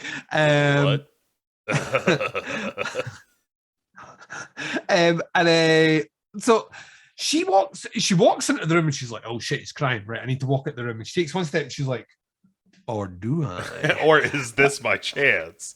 This is my chance. This is my chance to shine. So she sits down, and like instantly we get a hint of that. I'm David Cronenberg. Sorry, I'm Spencer Galloway. I'm a dickhead. And he's like that. She comes to his bit. He's like, who the fuck do you think you're talking to, hired woman? And she's like, listen, your wife Your what's his wife's name again? I've Sarah Connor, right? Yeah. Sarah Connor. Like it could be anything. Like who gives a fuck? She's about to die anyway. He's like your wife, Cassandra, and he's like, oh Cassandra, you call her by her first name, and I'm like, what are we doing here? He's like, she told me a strong woman needs to be in charge of this household where you stay, like making sure you stay in the straight and narrow and don't kill all your relatives. And she puts his hand on his lap, and Cronenberg's like, "Oh, no one's touched my lap in a while." Not since she got sick, and in the meantime, I've been building an elaborate series of traps. Yeah, and like I don't know if you know this, but she's been undergoing radiation therapy, and I've got the fear that my dick's going to turn green if she touches it. So I don't let her touch me anymore. And she's like, "That's not how chemotherapy works, David Cronenberg." And he's like, "Don't know if you know this about me, Grace, but I'm absolutely fucking insane." So in my mind, it does. I figured there was a 50% chance of my penis getting infected with radiation or getting superpowers. It just wasn't worth the risk. Cock boy. Like, so he's like superpowers radioactive. But anyway, like instead of like Biff and Pow, it's like fucking come. Splooge. Squirt. Spaff. So anyway, he kind of looks at her and they look into each other's eyes, and then he starts to lean in for a kiss, and she's like, "Shh, your wife's 2 doors up." And then she gets up and she's walking around it, and she starts to smile as if to say, "I got him." Right. Oh yeah, like that was totally just the wiggling of the worm, so to speak.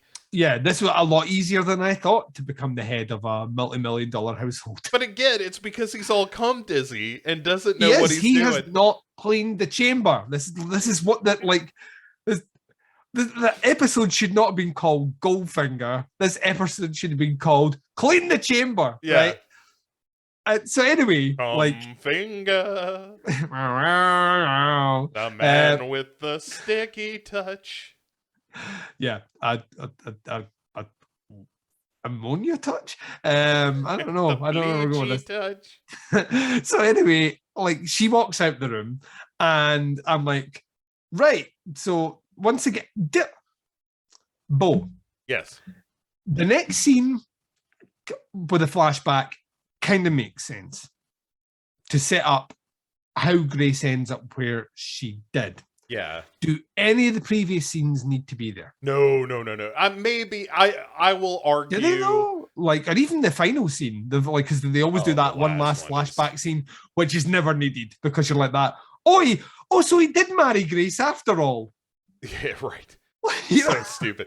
I will give you the scene where the wife tells her like, "Oh yeah, he's completely nuts and he needs a woman." I'll give you that one, and then the one where Grace does her filthy kills business. her. Yeah, the one where Grace murders her. Yes, but the scene in between, the other 2 flashbacks. But there's only 4 flashbacks in this scene, which might be a record, right? Yeah, for the least amount. But finally, 2 of them showing some restraint on Slasher. Yeah, 2 of them are totally not needed. Like totally not needed. So anyway, we jump back, and Grace is going to play a game. And it's just like for intellectual games, pretty thin on the intellectual part. Well, yeah, one of them is sliding puzzles. Yeah, so the first one is a sliding puzzle where she has to get the picture of the house into the top slot. Which not difficult. Which when she succeeds at that, the walls start to close in on her like a saw puzzle. Yeah. Like a trash compactor. We're okay down here. How are you? And then the next one isn't a sliding puzzle. It's just she's got to put the right pegs and stuff. And so, which once again, like I don't know if it was numerical order, if it was coordinates or whatever. The show didn't give a fuck to explain it, so why should we? Right. And so she ends up getting that right as well, and she's like, "Haha, I got it." And then the last puzzle is a bunch of pictures. Predict who the killer is. Yeah, it's a bunch of pictures of the family in these kind of triangle formats, and it's like, all right, Grace, now I want you to choose the killer. And she's like, oh, okay. So then we get a flashback that we were just talking about where it's Grace talking to David Cronenberg's wife, and as if to seal her fate, the whole scene is her like, I feel better. Yeah, but I also love that, like, not one detail in what she's wearing, the set design has changed. So this was clearly shot back to fucking back. Like, yeah. And she's just like, yeah, I am absolutely blessed to have had you, Grace, because now I'm getting healthier, I'm getting stronger every day. Like they're 2 steps away from like Grace walking in to watch her curling irons, like fucking. I don't know what they've got me on, but at the moment, I feel ripped to the tits. This is great. Right, a Journey song starts playing. She's like pulling logs up a snowy mountain. You know, it's just a Rocky training montage absolutely. Of the wife getting back at and Grace is like, all right, and she's like, yeah, but you were always there for me. By the way, when I said that you should sleep with my husband to become head of the household, I'm just going to say it was the painkillers. You know, it was a crazy talk. Yeah, it made me kind of weak, and I'm sorry about that. And Grace is like, you know, here, let me let you in on a little tidbit I picked up at medical school recently.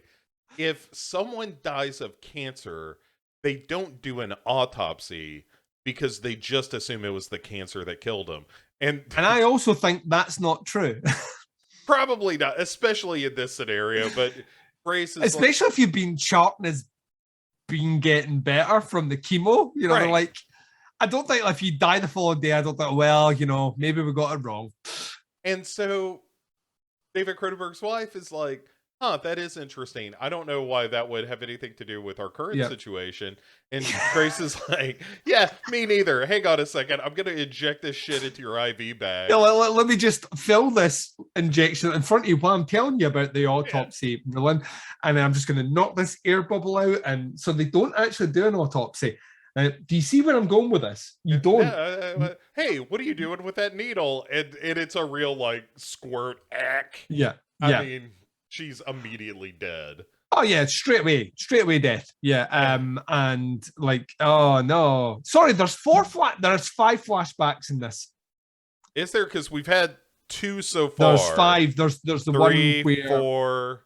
There's 5 because there's one just. It's either just, but it's just before the funeral, I think. Yeah. All right. So, which is lasts about 3 seconds and no one gives a fuck. So yeah. So now we know how Grace got into Spencer's good graces. Oh, I see what you did there. And thank you very much. And when we come out the flashback, it's just her back in the puzzle room, like hard at work. But she's doing what we've been. She's doing what we've been doing as the audience. She's going, well, I can't be him because they were there when that person died. I can't be them, like, all the way. And she's starting to panic and she's starting to run out of time. And Vincent's the only one that's not in. Like, there's a discard column where she's putting all these parts in a discard column all the way up. And then she's like, wait 1 second. Vincent was here for... It's not a member of the family that's the killer. Yeah. And then she puts that in. And just as the room's about to crush her, it stops. The panel reveals a key with a little fucking Alice in Wonderland tagline thing about, you know, key's useless if it doesn't open the door. I don't know. I can't remember. Right, yeah. Key is of no use unless it finds a door. Yeah. Yeah. And she's like, oh, and she lifts it. But she doesn't seem concerned that Cronenberg has given her a clue that the killer's not one of them. Absolutely. She goes and confronts him. And the first thing I would have said is, listen, by the way, bitches, I solved the puzzle downstairs. Also, one of the puzzles that I had to solve was to try and guess who the killer was. And it turns out it's none of the 4 of us. Yeah. So we're all in the clear. And she's like, hey, I got this key. Oh, I love this scene though, when she comes up. They're like, how did you get out? And she's like that. Not only did I get out, but I went downstairs and solved that puzzle that I told you I was going to solve. Yeah. And I got the key. And none of you guys have done it yet. So, you know what that means? A loo is a hers. A losers. I'm winner, chicken dinner. Yeah. I loved it. Also, like, Vincent does a little bit where he's like, good work, Grandma. And she kind of shoots him a look as if to say, no, that's not going to fly now. Like, that ship has sailed, motherfucker. Like, you Right. threw me in a room and my head bashed off a table. So it would, like, there ain't going to be like some pennies for Vincent. You're fucked. And Grace is like, all right, so this is clearly going to end badly for one of you. Also, I also really think this detail that's coming up in a minute is really stupid, but at the same time, weirdly genius. Well, all right, we'll because get to they it could in a have second. just done this all the way through. Yes. So it so Grace ends up being like, I'll smell you losers later. I'm gonna go find out what this key opens up. And sure enough, she does. She just goes around the house trying various locked doors. Like every lock. Yeah, and finally gets to some room like in the basement near a bunch of Florence's old art shit that opens up. And while she's opening that door, all our other heroes, in quotes, are like, should we have done that game in the basement? And this is where Vince is like, hey, I got a theory. I know I'm not the brains of this outfit or nothing. Yeah, like that. How about we don't? And this might sound crazy. Yeah. But at the moment, Grace is the only one that's done it, which means she was the last one to complete it. Ergo, she's going to be murdered. Yeah. And like Theo and Liv are like, what? I mean, it's not wrong. Theo did. Is that a technicality? I mean, did Vincent say something smart? And but it also begs the question of like, well, was this Cronenberg's intent all along? Is that, I mean, look, we've said before, we think that Cronenberg, and this might be the one detail that we've predicted that is totally wrong, but we think Cronenberg has deliberately kept Liv like outside the family and, you know, made her work for everything for the sole purpose that she will rightfully be the one to inherit the Galloway fortune. So on some level, I would got to guess, because of all the things that have been set up before, they all seem to favour things that she were good at. You know what I mean? Like, there was the obstacle kind of hanging on at the rope. She trained in the army. There was the jumping over the boxes obstacle course. That should be good for her. The paintball thing. She should have been good at that. So all the kind of stuff that's been set up thus far has kind of been in her favour. You would like to think problem solving as well should probably be in there, but maybe, like you say, maybe that was maybe he knew someone was going to fuck over on the paintball thing and trap themselves in because that's the only way that would make sense. Otherwise, Liv would have ended up in there, but maybe Liv would have been too gracious to do that without taking someone else in for safety. And all of the selfish people were maybe overthinking this. Cronenberg has been proven to be fucking nuts. Yeah. And a man that can't cry. So I'll tell you what he can do though, Duncan. All right, so one quick flash to Grace, who opens up this door, and sure enough, there's a table full of gold bars. Which is the Galloway fortune, question mark? Question mark? That seems pretty thin if that's the whole fortune. Anyway, so then we get another flashback, and here's, if you didn't think David Cronenberg crying was something that you didn't need, let me give you something else you didn't need to see, which is, like, they're at, it's after the funeral. Yes. And David Cronenberg is like all weepy and shit. And Grace sits down with him and is patting his head and is like, no, you're gonna be fine. This is all gonna work out. And then they start making out. That's not the part that's off-putting. Not great though. It's not great.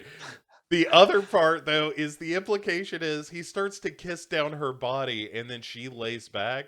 And so the implication is that David Cronenberg is eating her out, which I am all for. Not David Cronenberg specifically, just oral sex and cunnilingus in general. I'm all for. Yes, but it's important. Oh, is it ever, guys? Another rule for you: if you are not eating your partner out on the regular, you're just fucking up.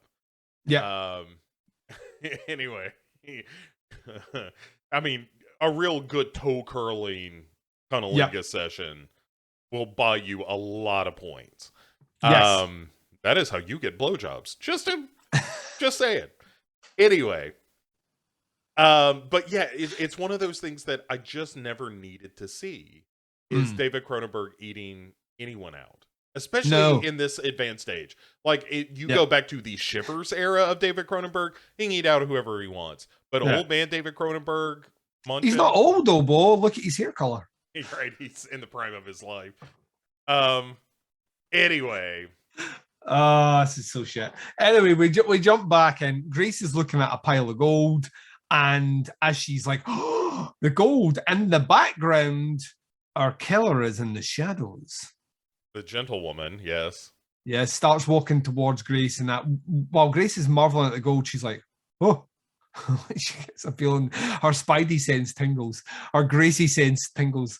She's like, oh. And she turns around and the killer's there, and the killer starts a ragdolling her about the place, just like physically manhandling her. And she bangs her head yet again on. Yeah, that's what I mean. They love a banged head sequence. Her head gets fucked off the gold and she falls over. And then in the most pointless kill of the entire season, like the reveal at the end is kind of glorious, but like the most pointless kill of all time. She's lying on the ground like and then the killer opens a makeshift smelting station and lifts out. That's right, Duncan. Like, yeah, that's what they call it, Duncan. And lifts out essentially melted gold, and then pours it into Grace's mouth. Grace can move as well. She's not being held down. She's just like, no, don't do it. It's like that scene in Austin Powers where the guy, like, they're on the steamroller and the guy's like, ah! Right. And you actually see the steamroller's like about 2 minutes away. Like, she could move, but no, she just keeps going, ah! So she gets melted gold poured all over her face and her mouth, which she can still scream while it's getting poured in her mouth, which is an achievement that would seal straight away. But let's not bring physics into this. So yeah, and upstairs the people hear, ah! And they're like, oh no, Grace is getting attacked. Let's go and save her. And like they all make a run down there except Vincent, who isn't with them, which once again, maybe to indicate that no, that's stupid. Let's not think about that. He's clearly not the killer because we know he's not the killer. So what purpose is this for? I don't know if the show is like up till the last possible moment is trying to introduce. I was wondering if it's for the audience or if it's for the characters, but maybe the show makes a distinction on that, which it shouldn't.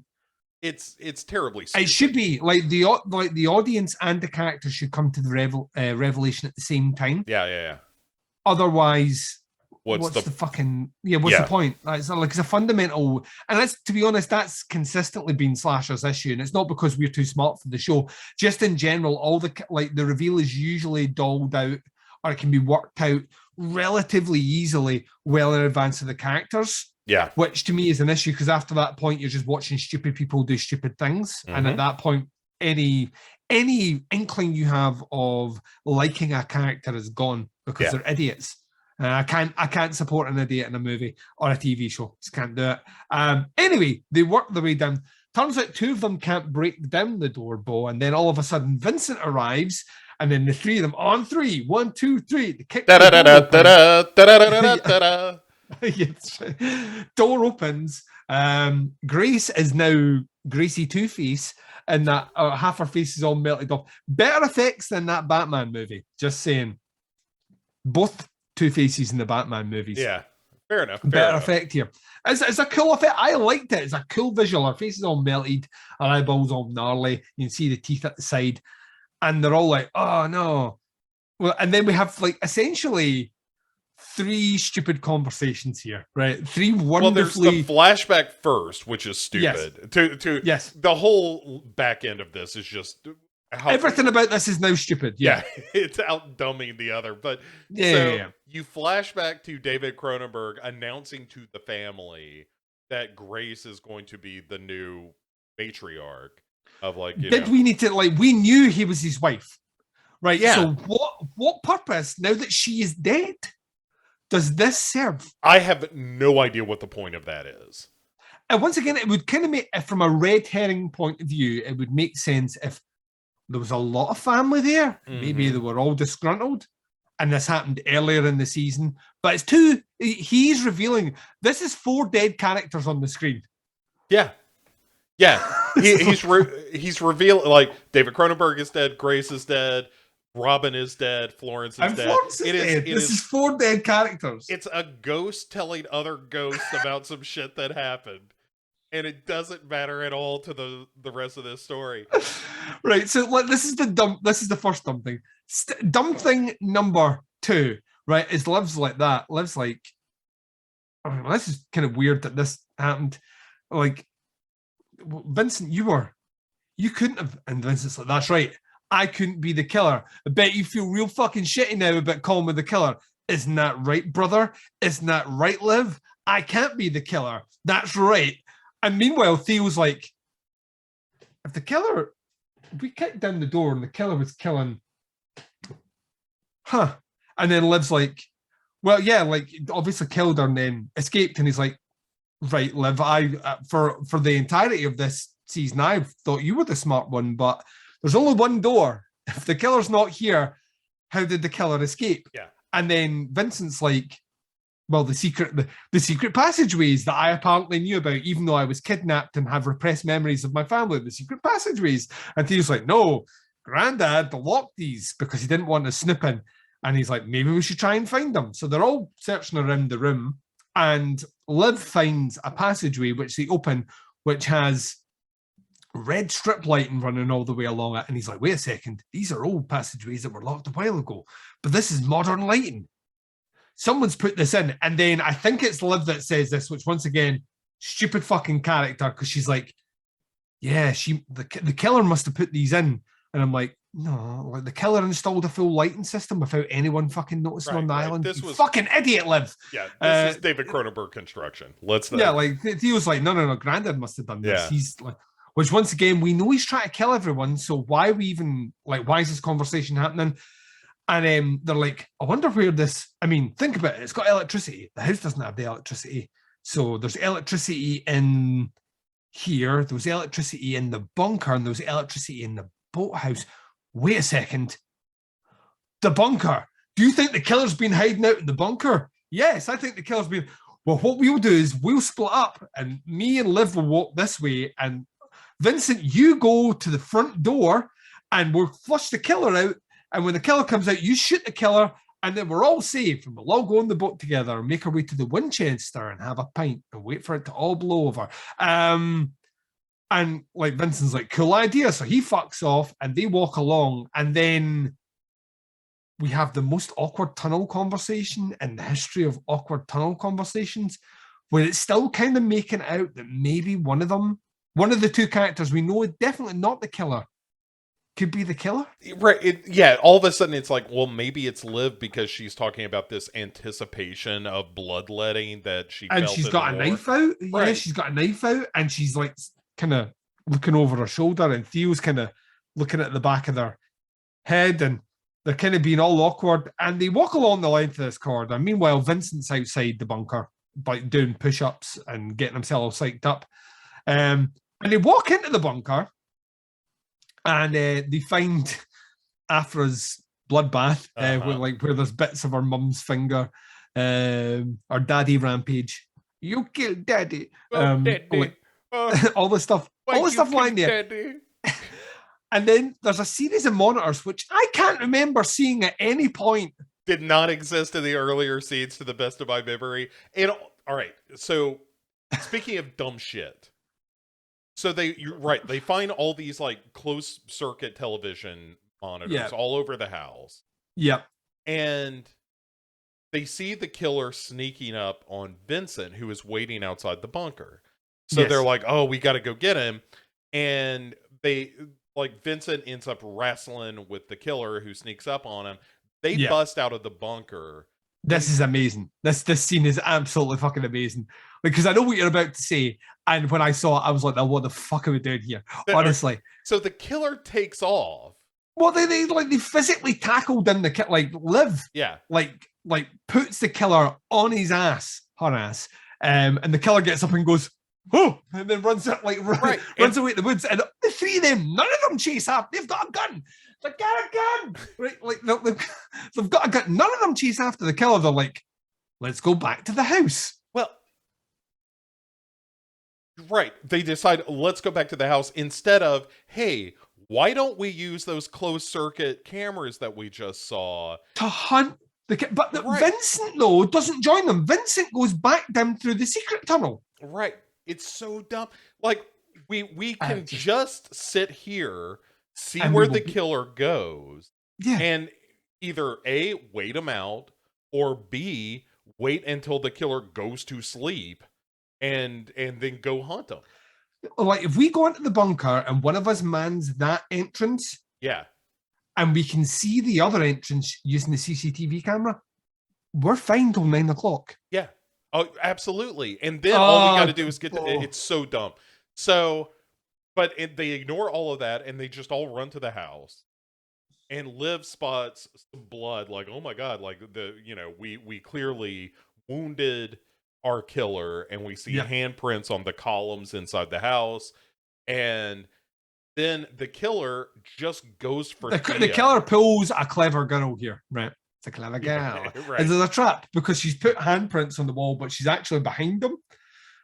So I love this. I love the kind of like. But it's stupid on the killer's part because it's like, that they know you're there. It's 3-on-1. Yeah. Like, regardless, unless you're Steven Seagal, you're fucked. You know what I mean? So you need to let them engage in their native stupidity, where they're like, let's all split up, and then you pick them off one by one. Remember 2 episodes ago they were going to burn the house down. Just leave them to talk. Just leave them. Just let them do their stupid shit until they kill each other by they will kill themselves. Yeah. Like, we don't need to worry about this. They will do it themselves. I am fine. But anyway, she comes out. She almost stabs Theo. Liv sees her. Liv pushes Theo out the way. She gets knocked back. She's about to get stabbed. Vincent comes running in. Vincent basically shoulder tackles the killer. The killer falls back, is knocked out. They stand over the killer and they're like, let's reveal who the killer is. And I was like, yes, let's reveal who the killer is. Yeah.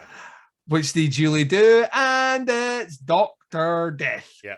Surprising. No one on this show. No. Dr. Death has been our killer. And credits, like, that is it. We get the reveal and then we immediately go to credits. So, like, this is a whole lot of story for not a lot happening. You know what I mean? This is another one where the previous episode at least was entertaining from start to finish. Like, Afra being, all that Afra stuff was fucking glorious to see because it was bonkers and nuts. But the 2 previous episodes to that we mentioned before were a lot of shit story with a kill. And then we've fallen right back into that format here. All right, so let's... it's such a dumb episode. We've called this right. I'm telling you right now, Liv is the only one that's getting off this island. I think the final episode, and once we stress this to all our listeners, me and Bo have not seen it yet. Right. I think what we're going to do is we will logically get a ton of flashbacks in this last episode. The main one's going to be how Dr. Death got the job. All right, has to be. You're going to get some of that. Here's my other prediction for flashbacks in the next episode. Yeah. Is that it's going to be a bunch of flashbacks of Vincent and Theo as boys. Yes. And establishing what that relationship was like, which we've seen a little glimmer of like the fact that they were kind of shitty to one another. Mm-hmm. And we're going to see that Theo wasn't as good as he's been led to believe. But we still need to work out what happened 5 years ago. Right. Because Theo's not went to the house in 5 years. And I think that's a detail that just keeps getting mentioned every now and again, but no one follows up with it. Maybe Theo was in on the kidnapping to some degree. Ooh, or maybe he knew. Yeah. Maybe he tracked down his brother at some point and didn't do anything about it. And maybe Cronenberg set a test up for him. Something like here's that. Where your brother is. If your brother comes back, though, you will have to, I don't know. So they're going to do something shitty. Yeah. Both of the brothers are going to end up dying on the island. Theo probably protecting Liv.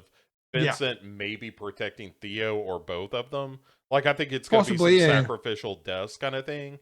And then Liv makes it off as the whole place burns or whatever. I think, here's Duncan's theory. Duncan's theory is that Dr. Death dies real fucking fast. Oh, really? I think Dr. Death dies real fast. I think Vincent then goes a little mad sometimes. Or And I Theo think does. That would be good. think he's gonna try and kill Liv. Probably to say to his brother, listen, we can inherit the fortune and be together, and Theo will betray Vincent, protecting Liv. They will kill Vincent, and I think Liv will kill Theo. Okay. Yeah. That's my kind of, but good. I don't think Dr. Death is going to be in it long, because we've just had that reveal. I cannot wait for the Cronenberg conversation flashback. If I don't get this, I'm going to be so angry where it's like that. Yes, I want you to murder them all. I want the bit where she's like we find that Dr. Death was at one point like an actual full-on like physician killer.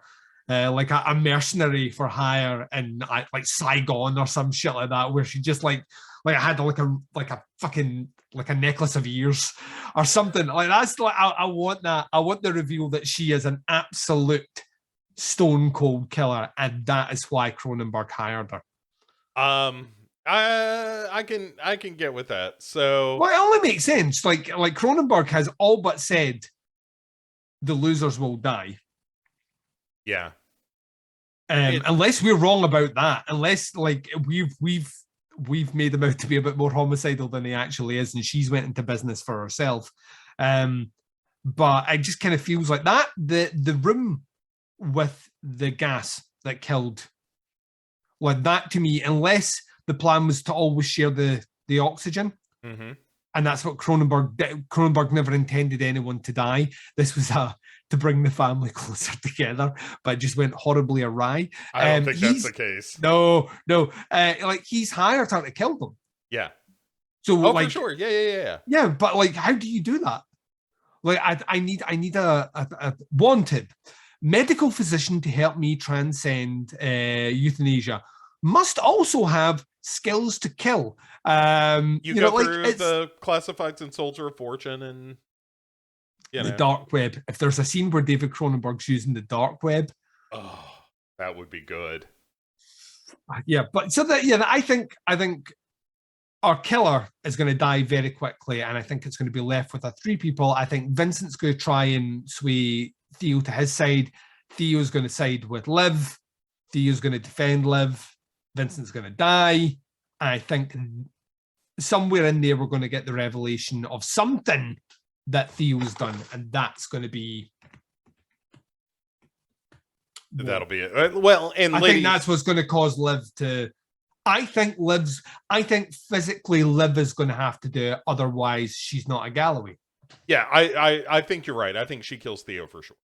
But what did he do, Bo? I need to know what he did. Well, listeners, you will know in 2 short weeks what Theo and Dr. Death and they all did. A year and a half of our lives dedicated to this fucking show, and we are 1 episode away from finishing it. And Bo, I have never been so happy. I'm very excited to be done with this. In the meantime, though, Duncan, where can people find more out of you before we reach our thrilling climax and have a moment of clarity? Yes, the post-nut clarity of finishing Slasher. Is that what you mean? Yeah, that's right. That's exactly. We're cleaning the Slasher chamber. Uh-huh. Yeah, there's loads of places you can check me out. Check out my main show, Podcast Under the Stairs. At the moment, currently just delivering shitloads of content.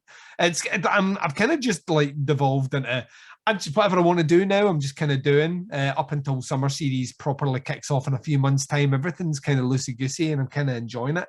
There's the Teapots Collective, the sister feed, which has Where to Begin With, Opera Omnia doing The Nasty and Chronicle, all kind of running over there with their archives.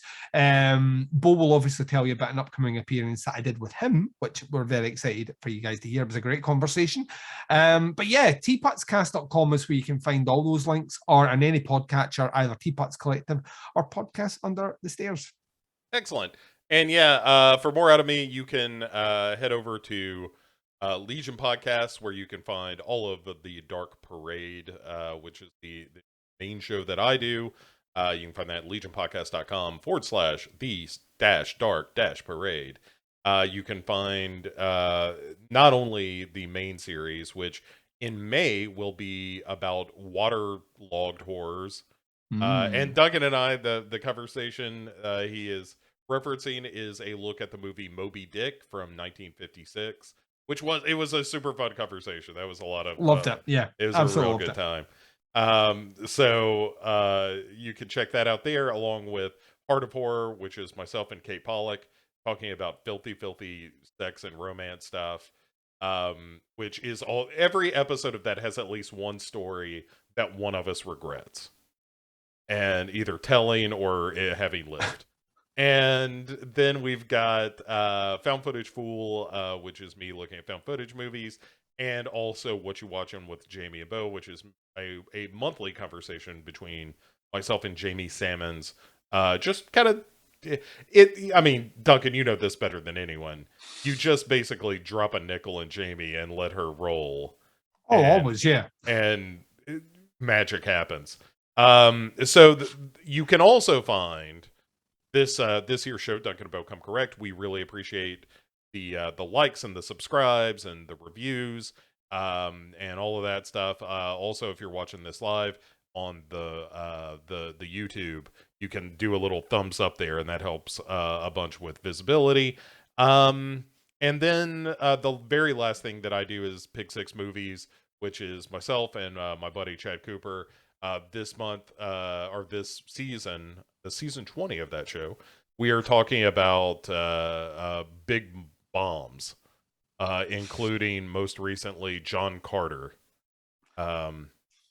which is a terrible, terrible movie. Yeah. So we're talking about big box office bombs over there. And yeah, you can find if you want to follow me on Twitter, you can find me at Dark Parade Pod. And also on that legionpodcast.com/the-dark-parade, you can find links to the Discord server. And if you want to reach me, the Discord server is what I pay attention to the most. Just saying. Duncan, I think that's going to do it for this episode. We have one left to do. And between now and then, everyone have yourselves a wonderful couple of weeks. And the only thing left to do is for me to say to my good friend Duncan, say goodnight, Duncan. To say to my good friend Duncan, say goodnight, Duncan. Ah, that's not right. I got more words in that time. It was a lot of words. Yeah.